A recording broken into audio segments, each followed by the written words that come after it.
할렐루야. 알기 쉬운 조직신학의 저자 김연한 목사입니다. 오늘은 하나님의 예정에 대해서 공부해 보도록 하겠습니다. 하나님의 작정은 천지 창조와 인간 창조를 말하는 것이고, 예정은 인간 구원을 위한 계획을 말하는 것으로 선택자와 유기자에 대한 하나님의 특별한 예정으로 볼 수 있으나, 조금 더 확대해 보면 인간 구원만을 위한 예정인 것처럼 생각할 수 있습니다. 그러나 모든 이성적 피조물인 천사와 마귀, 그리고 특별한 의미에서 중보자이신 예수 그리스도까지 예정의 대상이 됩니다. 그렇다면 절대 예정론의 역사를 한번 보겠습니다. 예정론 사상은 성경에 나타난 사상이지만, 예정 사상을 체계화, 조직화, 이론화한 사람은 어거스틴으로, 그는 초기 기독교 교회의 대표적인 교부로 교부 철학과 신 플라톤 철학과의 철학을 통합하여 교의의 기초를 다진 사람입니다. 그는 로마서 연구를 통해 예정론에 이르게 되었다고 합니다. 그는 성도들의 예정과 견인의 선물에 대해 교리를 더욱 발전시켜 예정론을 내놓게 이르렀다고 합니다. 예정은 공적이나 가치에 의한 것이 아니고 순전히 은혜에 의한 하나님의 계획입니다. 그러므로 믿음으로 말미암은 예정이 아니고 믿음에 이르게 하는 예정이라는 말입니다. 즉, 믿기 때문에 선택된 것이 아니고 믿도록 예정 안에서 선택됐다는 말입니다. 그러므로 하나님의 예정에 힘입어 예수를 믿도록 선택됐다면, 이에 선택된 백성으로서의 자부심과 긍지를 가지고 하나님을 아는 지식을 쌓아야 유기되지 않고 구원받을 수 있다는 논리입니다.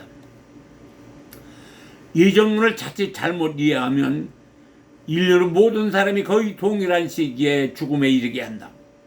그런데 어떤 아이들은 세례를 통하여 구원을 받아 성장하고, 어떤 아이들은 세례도 받지 못하고 죽음에 이르게 되는데, 이와 같은 현상을 보면은 예정론은 자칫 잘못된 교리라고 생각될 것입니다.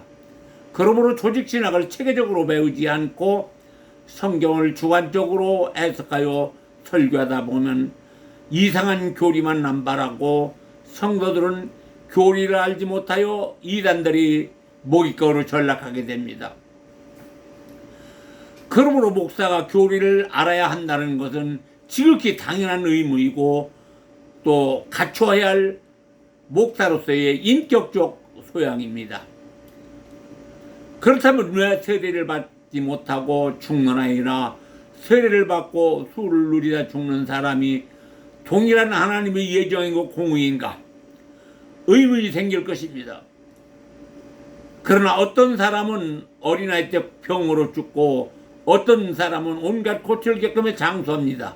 이는 창조와 종말이 중첩되어 진행되고 있는데, 누가 감히 그와 같은 현상을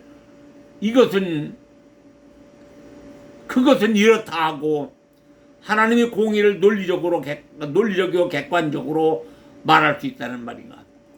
마태복음 24장 30절에 보면은 그날과 그 시기는 아무도 모르고 천사도 모르고 아들도 모르나니 아버지만 아시느니라 라고 했습니다. 인류의 종말이나 개인의 종말 역시 아무도 예측할 수 없는데, 누가 감히 하나님의 공의를 객관적으로 말할 수 있다는 말입니까? 그래서 저는 여기서 어느 신학자의 글을 인용하여 봅니다. 그것은 하나님의 주권적 의지와 절대적 권위가 예정의 유일한 원인이 되는 것입니다.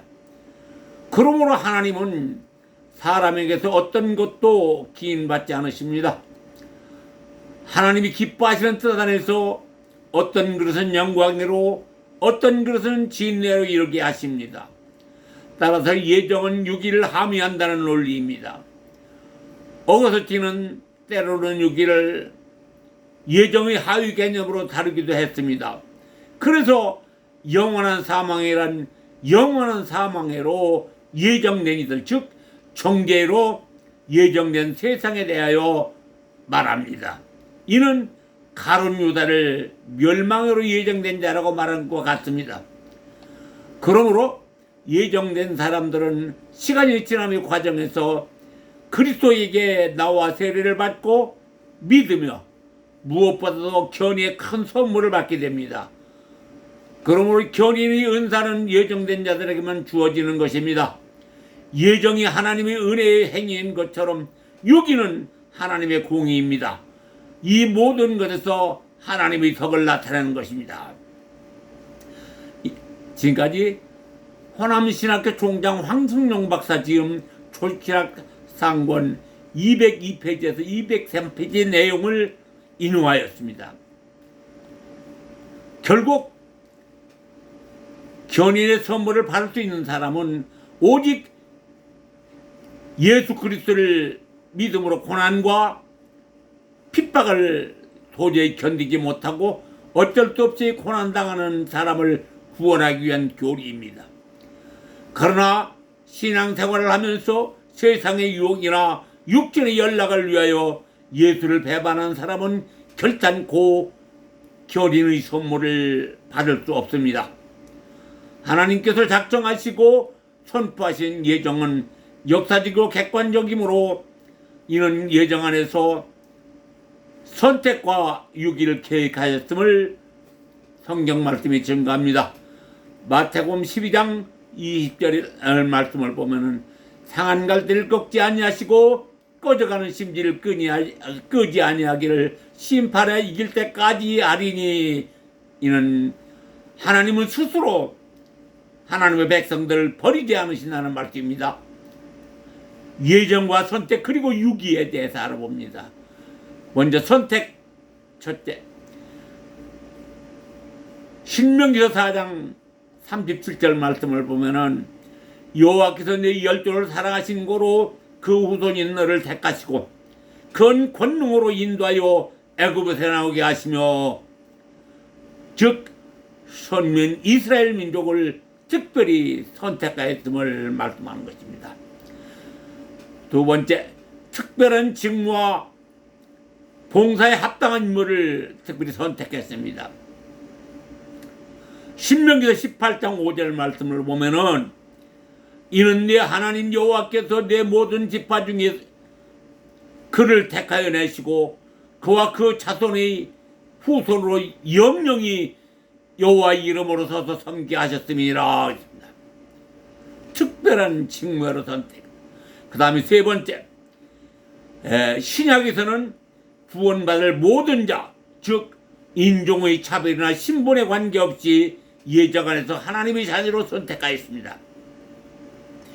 에베소 1장 4절 말씀이나 로마서 11장 5절 말씀을 보면은 곧 창세전에 그리스도 안에서 우리를 택하사 우리로 사랑 안에서 그 앞에 거룩하고 흠이 없게 하시려고 모든 일을 그 마음의 원대로 역사하시는 자의 뜻을 따라 우리가 예정을 입어 그 안에서 기업이 되었으니라고 하였습니다. 그 다음에 유기, 버리는 나사, 버림을 당하는 사람들 말입니다. 구원을 위한 예정된 선택에서 제외된 사람은 영원히 구원을 얻지 못할 뿐만 아니라 죄에 대한 형벌을 받게 됩니다. 가룟 유다처럼 그렇게 버림을 받게 된다는 말입니다. 로마서 9장 13절에서 22절까지 말씀을 보면 기록된 바 내가 야곱은 사랑하고 에사는 미워하여 땀과 같으니라. 성령이 바로에게 이르시되 내가 이 일을 위하여 너를 세웠으니 곧 너로 말미암아 내 능력을 보이고 온 땅에 전파되게 하려 함이로라 하셨으니, 그런즉 하나님께서 하고자 하시는 자를 긍휼히 하시고 하고자 하시는 자를 강팍케 하시느니라. 토기장이가 칠흑 한 덩이로 귀 쓸 것과 하나는 철이 쓸 그릇을 만들 권이 없느냐. 만일 하나님이 그 진노를 보이시고 그 능력을 알게 하고자 하사 멸하기로 준비된 진노의 그릇을 오래 참으시고 관용하시고 라고 하였습니다. 하나님의 예정 안에서 유기된 자는 어떤 경우에도 회개할 수 없으므로 인간은 육신 안에 내 영혼이 함께 있을 때 유기되지 않기를 위해서 부단한 노력을 해야 합니다. 육신으로 지은 죄는 내 영혼이 육신으로 죄사함을 받지 못하면 어떤 경우에도 죄사함을 받고 구원을 얻을 수 없다고 누가복음 16장 19절로 32절까지 보면 자세하게 기록했습니다.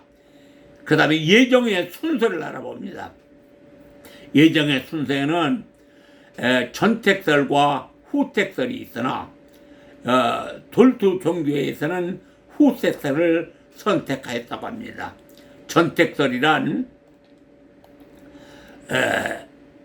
구원하실 자와 유기하실 자를 미리 예정하시고 구원하실 자와 유기하실 자를 창조하였다.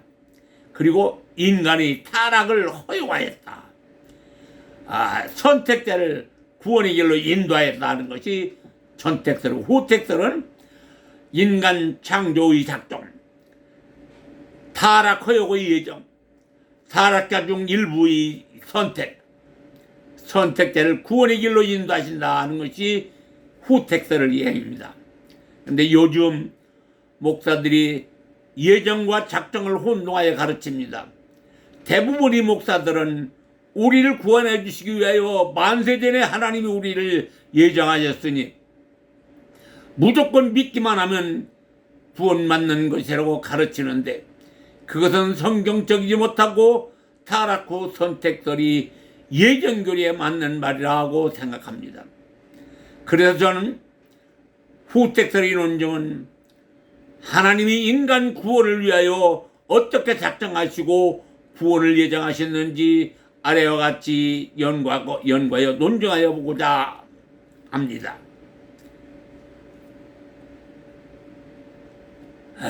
예정의 순서는 잃어버린 자기 백성을 찾으려고 작정하시고 에덴 동산에서 인간의 창조와 타락을 허용하시고, 그리고 타락한 인간을 구원해야 한 예정을 하시고, 마지막에 선택과 유기 두 부모로 나누어집니다. 두 번째, 하나님의 작정과 예정의 역사적 배경을 한번 봅니다.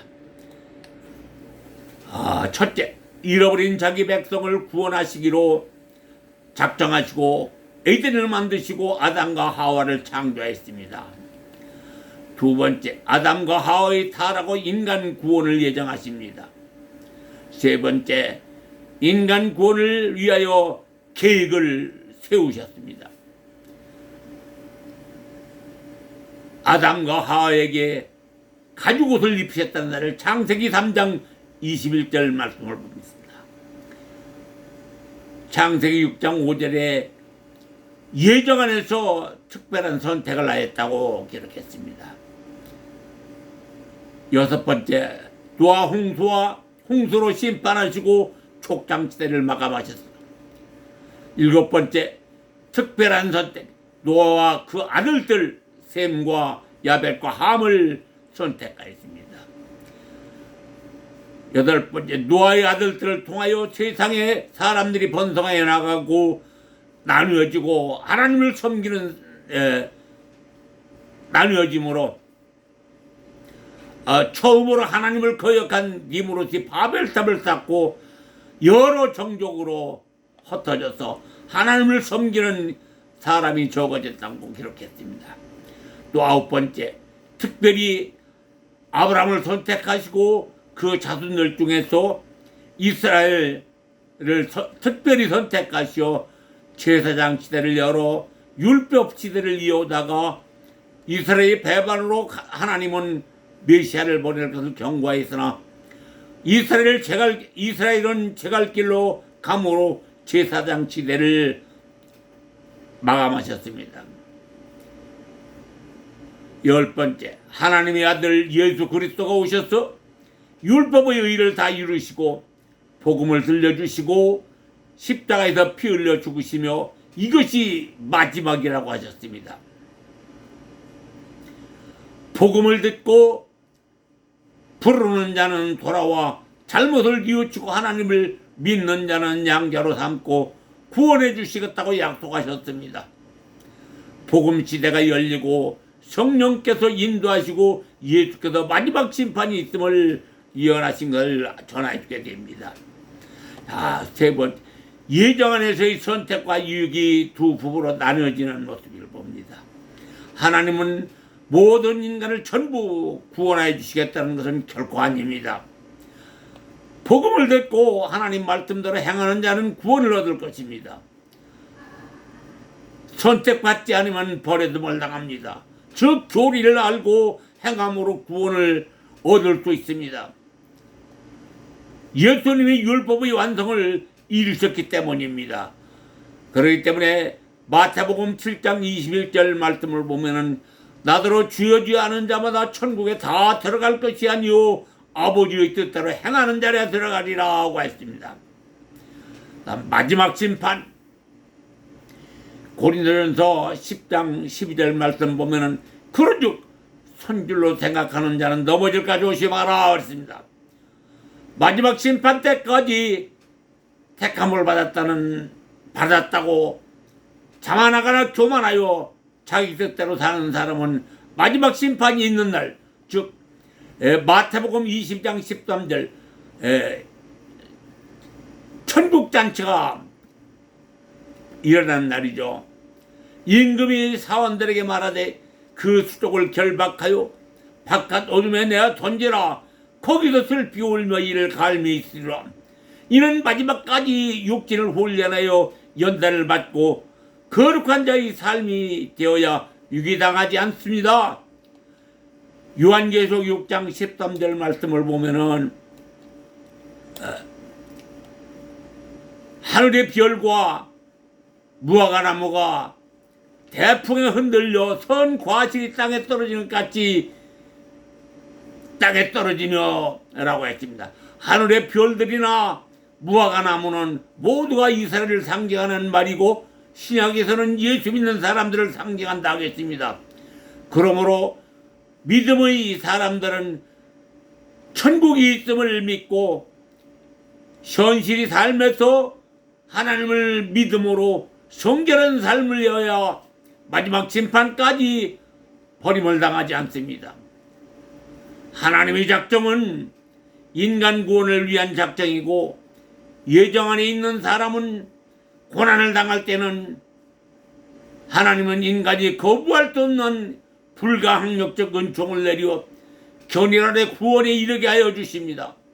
그러므로 하나님의 은총을 받고 감사한 마음과 믿음으로 살려고 노력하는 사람은 선택받은 자이지만 이를 거부하고 육신의 소욕을 따르는 자는 반드시 유기된다는 말입니다. 사단은 하나님과 정면으로 대적하여 싸울 수가 없습니다. 사단이 하나님과 싸운다는 것은 그 자체가 스스로 멸망하기 때문입니다. 그러므로 사단은 오직 하나님의 일을 하는 사람들 속에 숨어들어 하나님의 일을 해방하는 것뿐입니다. 구원받을 사람들의 수요를 채우지 못하게 하여 마지막 심판 때를 미루게 위함입니다. 마지막 심판은 구원받은 사람은 영생으로, 사단들은 영원한 멸망으로 종결되는 것을 그들도 알고 있기 때문입니다. 그러므로 사단들을 대적하는 길은 오직 말씀을 묵상하며 교리를 알고 숙지하는 길 외에는 없습니다. 성경 번역 당시엔 오늘날과 비교할 수 없는 어느 수준으로의 믿음으로 하나님의 인정받은 사람들이 수고로운 번역 작업을 하였을 것입니다. 우리는 성경 말씀 한 단어 한 단어를 깊이 사색하는 정성과 열심이 있어야 합니다. 사람들이 개인적으로 편협된 생각으로 성경을 해석하지 말고 교리적으로 해석하면 진리가 보일 것입니다.